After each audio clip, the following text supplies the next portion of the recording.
प्रिय छात्राओं, मैं doctor Alka Pareek, associate professor गृह विज्ञान। हम वस्त्र विज्ञान एवं परिधान पढ़ रहे हैं और आज मैं आपके लिए एक बहुत ही इंटरेस्टिंग चैप्टर लेकर के आई हूँ जो है सिल्क यानी कि रेशम। आपने रेशम के बारे में सुना होगा। रेशम से रेशमी वस्त्र बनते हैं और रेशमी वस्त्र बहुत ही सुंदर होते हैं। उनमें अपनी अलौकिक चमक होती है, अद्वितीय आकर्षण होता है। और पहले के ज़माने में तो जो सिल्क के वस्त्र थे वो सिर्फ राजसी वैभव के वस्त्र ही माने जाते थे, क्योंकि राजघराने के से संबंधित जितने भी सदस्य थे, जैसे कि राजा, महारानियाँ, सामंतों, इनके लिए उत्कृष्ट परिधान बनाए जाते थे जिन पर कि सोने और चांदी भी जड़े हुए होते थे।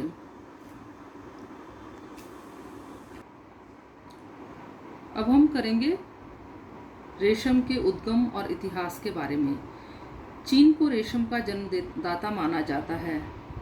ईसा से लगभग 2500 वर्ष पूर्व चीन में रेशम के धागे से वस्त्र निर्माण का कार्य प्रारंभ हो गया था। इस बारे में कई तरह की कहानियाँ और दंत कथाएँ प्रचलित हैं। एक दंत कथा के अनुसार एक दिन चीन की महारानी सी लिंगची अपने उद्यान में बैठी चाय पी रही थी। तभी उन्होंने पेड़ पर लटके एक कोकून को देखा। उसने उस कोकून को पेड़ से उतारकर बची हुई गर्म चाय के कप में डाल दिया। कुछ समय पश्चात उन्होंने देखा कि उस कोकून से चमकदार, खूबसूरत, आकर्षक, अविरल रेशा लिपट रहा है। उसने और कई कोकूनों को भी एकत्रित कर बुन करके और वस्त्र तैयार कर लिया और महाराजा को भेंट किया। तभी से चीन में वस्त्र निर्माण प्रक्रिया आरंभ हुई। चीन में उस महारानी सी लिंगची को रेशम की देवी यानी गॉडेस ऑफ सिल्क कहा जाता है और सिल्क को यानी रेशम को क्वीन ऑफ फैब्रिक्स यानी कि सभी वस्त्रों की रानी कहा जाता है, क्योंकि यह बहुत ही खूबसूरत वस्त्र होता है जिसमें कि अद्वितीय आकर्षण के साथ साथ अलौकिक सुंदरता, मजबूती, दृढ़ता, लोच और अद्भुत शिकन प्रतिरोधक क्षमता होती है। सिल्क एक नेचुरल प्रोटीन फाइबर है, यानी एक प्राकृतिक रेशा है जो कि प्रोटीन का बना हुआ होता है और सिल्क मॉथ यानी रेशम के कीड़े से ये प्राप्त होता है। वर्तमान में जापान रेशम उत्पादन के क्षेत्र में पहले स्थान पर है और जापान को ही सर्वप्रथम वैज्ञानिक विधि से रेशम उत्पादन करने का गौरव प्राप्त है। इसके अलावा चीन, Italy, Korea, France, Austria, Turkey, Bulgaria, Bharat आदि देशों में भी बड़े पैमानों पर रेशम का उत्पादन होता है। अगर हम देखें तो विश्व में भारत को रेशम के उत्पादन के क्षेत्र में चौथा स्थान प्राप्त है। यदि हम अपने देश भारत में ही देखें तो रेशम के उत्पादन के लिए जम्मू कश्मीर, मैसूर और कर्नाटक प्रसिद्ध हैं और रेशम का उत्पादन बंगाल और बिहार में भी होता है। आसाम का जो सिल्क होता है उसे मूंगा सिल्क कहते हैं। ये मूंगा सिल्क है और ये सिल्क अपनी उत्कृष्टता, सुनहरे पीले रंग के कारण विश्व भर में प्रसिद्ध है। इसे कढ़ाई के लिए उपयुक्त माना जाता है। एरी सिल्क इसका उत्पादन आसाम में होता है। बनारस, कर्नाटक, हैदराबाद, उड़ीसा आदि में भी रेशम का निर्माण कार्य किया जाता है। इसके अलावा मलबेरी से बहुत ही उत्कृष्ट क्वालिटी का सिल्क प्राप्त होता है, मलबेरी सिल्क और टसर सिल्क। इसे भी बड़ी ही अच्छी उम्दा क्वालिटी का सिल्क माना जाता है। मैन्युफैक्चरिंग प्रोसेस ऑफ सिल्क यानी कि रेशम का उत्पादन। जो इतना सुंदर रेशम दिखाई दे रहा है हमारे को, आखिर ये बनता किस प्रकार से है? तो इसे देखने के लिए हम इसका उत्पादन का पूरा प्रोसेस पढ़ेंगे। तो रेशम के कीड़े के मुख ग्रंथि से निकलता हुआ लार है जो कि वातावरणीय हवा में सूखकर रेशा बन जाता है। अतः रेशम के कीड़े को पालने से ही रेशम उत्पन्न होता है और ये रेशम के उत्पादन की पहली क्रिया है। रेशम के उत्पादन को सेरीकल्चर कहते हैं। ये एग्ज़ाम में भी पूछा जाता है, इसलिए आप लोग ध्यान रखिए। सेरीकल्चर यानी कि वो विधि जिसके के द्वारा रेशम का उत्पादन रेशम के कीड़े से किया जाता है। रेशम के कीड़े का जीवन काल मात्र 2 महीने का होता है और इसी छोटी सी अवधि में यह 4 अवस्थाओं से होकर के गुजरता है। इसमें सबसे पहले जो कोकून होता है उसका कल्टीवेशन किया जाता है, उसकी खेती की जाती है और उसके बाद में कोकून प्राप्त होते हैं। कोकून को सॉफ्ट करके उनमें से सेरीन यानी गम निकाल लेते हैं। अभी हम इसे डिटेल में पढ़ेंगे। उसके बाद में जो भी उसका रेशा है उसको निकाल करके लपेट लिया जाता है और उसकी डीगमिंग करके यानी उसके ऊपर जो गोंद है उसे हटा करके और रेशम प्राप्त किया जाता है। पहली अवस्था होती है एग यानी अंडा, दूसरा लार्वा, तीसरा प्यूपा और चौथा मॉथ। ये एक डायग्राम है जिसमें कि हम सिल्क वॉर्म की लाइफ साइकिल यानी कि रेशम के कीड़े का जीवन चक्र इससे हम आसानी से समझ सकते हैं। ये हम थोड़ा सा डिटेल में करेंगे। रेशम के कीड़े की जीवन अवधि केवल 2 महीने की होती है और पहली जो इसके अंदर स्टेज होती है वो होती है अंडा यानी कि एग स्टेज। इस अवस्था में मादा कीड़े 3 दिन में ही अंडे दे देते हैं और अंडों को विशेष वस्त्र या कागज पर दिलवाया जाता है। इन अंडों को हवादार, नमी युक्त और प्रकाशमय और ठंडे स्थानों पर 12 से 15 दिन के लिए रखा जाता है। 15 दिन के पश्चात अंडे दूसरी स्टेज में आते हैं जिसे बोलते हैं लार्वा। और ये जो अंडे होते हैं ये मलबेरी लीव्स यानी शहतूत की पत्तियों के ऊपर तैयार किए जाते हैं। जैसे आप देख रहे हैं ये शहतूत की पत्ती है, इस पर ये अंडे हैं और ये एक एग जो है वो इस तरह से दूसरी स्टेज में आ जाता है लार्वा। लार्वा अवस्था में इनकी देखभाल बहुत सावधानी पूर्वक की जाती है। प्रत्येक अंडे से 3 मिलीमीटर लंबा लार्वा निकलता है जिन्हें बांस की बनी गोल या चटाई रूपी ट्रे में रखा जाता है। इन्हें शहतूत की पत्तियां यानी मलबेरी लीव्स खाने के लिए दी जाती हैं। लार्वा बड़ी तेजी से पत्तियों को खाते हैं। इस अवस्था में ये अत्यंत क्रियाशील रहते हैं और औसतन एक लार्वा अपने वजन से 38,000 गुना पत्ते खा जाता है ना अचंभे की बात। अब इनकी लंबाई 10 मिलीमीटर हो जाती है। 3 दिन के पश्चात लार्वा पत्तियां खाना बंद कर देते हैं और इसी बीच लार्वा 3 या 4 बार क्रमिक अवस्थाओं से होकर के गुजरता है। ये देखिए पहली स्टेज, ये दूसरी स्टेज और ये प्यूपा स्टेज आ गई है।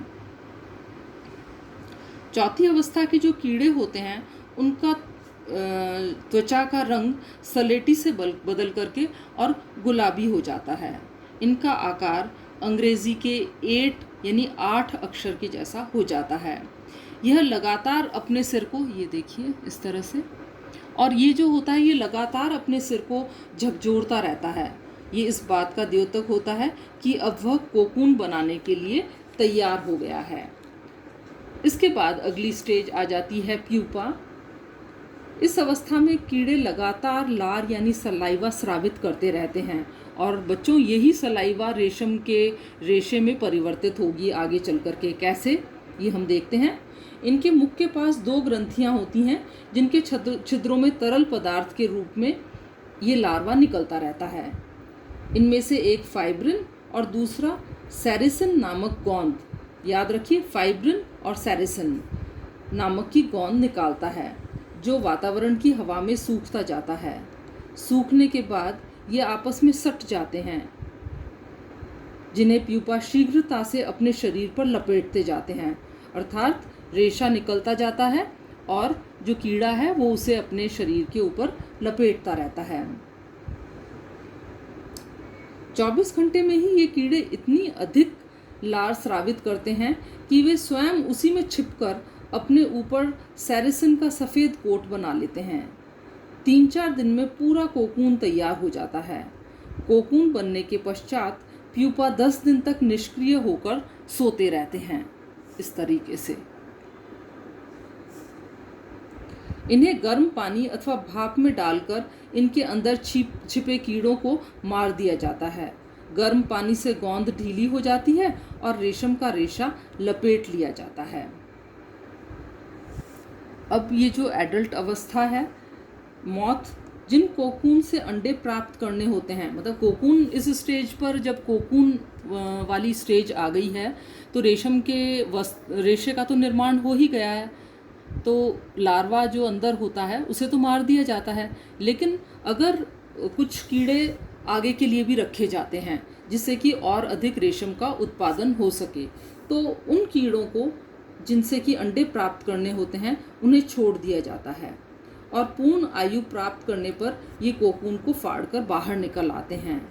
परिपक्व कीड़े 3 दिन के भीतर अंडे देने के लिए तैयार रहते हैं। इस प्रकार कीड़े का जीवन चक्र चलता रहता है। सबसे पहले ये एग्स जो कि मलबेरी लीव के ऊपर ग्रो कर रहे हैं, ये बड़े होकर के लार्वा बन जाते हैं। लार्वा से ये और 2-3 अवस्थाएं गुजर करके प्यूपा बन जाते हैं। इस स्टेज पर रेशम का रेशा निकलता है जिसे वो अपने चारों ओर लपेटते रहते हैं और उसके बाद में जो प्यूपा होता है कोकून बना लेता है इस तरह से, इसे गर्म पानी में डाल करके और रेशा प्राप्त कर लिया जाता है। कोकून यहीं मर जाते हैं। इस तरीके से ये रेशा प्राप्त कर लिया, कोकून यहीं रह गया। लेकिन जिन कीड़ों से हमें अंडे प्राप्त करने होते हैं उन्हें, उन एडल्ट्स को इस तरह से बड़ा करके और वापस से एग प्रोडक्शन के लिए काम में लिया जाता है। तो ये है सेरिकल्चर, यानी कि रेशम के रेशे से रेशम प्राप्त करने की विधि। कोकून प्राप्त करने के बाद 3 प्रोसेस और होते हैं। सॉर्टिंग ऑफ कोकून्स, यानी कि कोकून्स की छटाई। सॉफ्टनिंग द सेरिसन, जो उनके ऊपर गोंद लगी रहती है कोकून के ऊपर, उसे सेरिसन बोलते हैं। तो उसे नरम करके और रेशे से अलग किया जाता है। और रीलिंग द फिलामेंट, यानी कि धागे लपेटना। तो इन तीनों प्रोसेसेस के लिए जो कोकून हमें प्राप्त हुआ है उसे फैक्ट्री तक ले जाया जाता है और उसे बोलते हैं फिलेचर। क्या बोलते हैं बच्चों? फिलेचर। वहाँ ले जाया जाता है।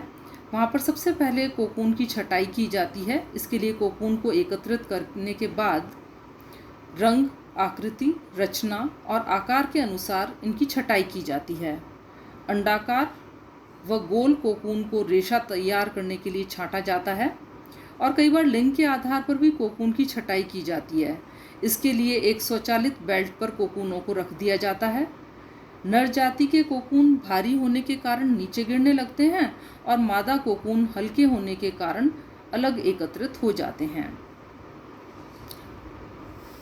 ये देखिए अलग अलग प्रकार के कोकून। चाइना से जो प्राप्त कोकून होते हैं उनको, कोकून को उनकी कलर, उनकी साइज़, उनके आकार और उनकी टेक्सचर यानी बनावट के हिसाब से अलग अलग कर लिया जाता है। देखो बच्चों, चाइना से जो कोकून प्राप्त होते हैं वो वाइट होते हैं, श्वेत होते हैं। जो जापान से प्राप्त होते हैं वो क्रीम कलर के होते हैं और जो इटली से प्राप्त होते हैं वो पीले रंग के होते हैं।